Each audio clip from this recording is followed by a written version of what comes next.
Gözümün nuru, bəxtim ulduzu, donmuş qəlbimdə əridən buzu.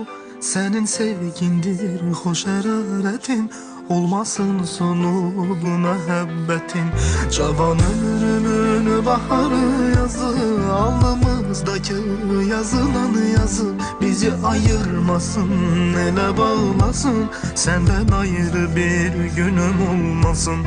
Hər baxışında vurğunam sənə, doymadan seyredəm, toxunam sənə.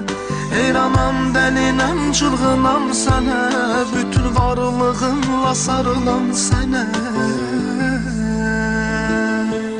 Sənə nə qədər var ehtiyacım, bəlkə də bunu heç anlamadım. Tükənər səbrin əlacım, ayrılığın heç tutmadın. Sonuna qədər çıxsa canım, bir sən olarsan bircə yarım. Tükənər səbrin əlacım, ayrılığın heç tutmadın.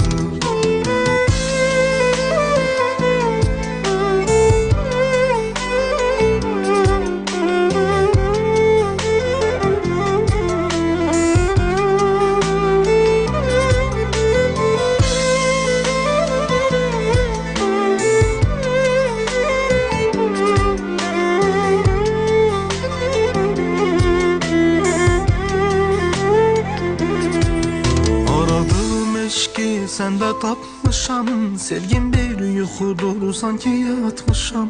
Heç oyanmayım belə rüyadan, ayrı düşməyim səni dünyadan. Sənli arzularım, xoş ümidim çox, sənsiz dünyanı təsəvvürüm yox.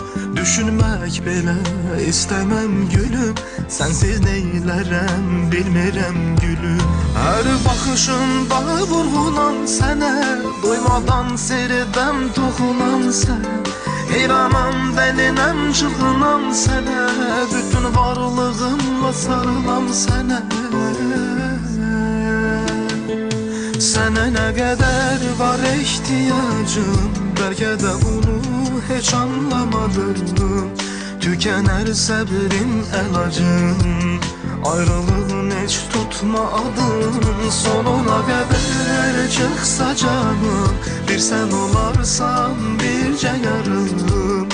Tükənər səbrin əlacım, ayrılığın heç tutmadın. Sənə nə qədər var ehtiyacım, bəlkə də bunu heç anlamadın.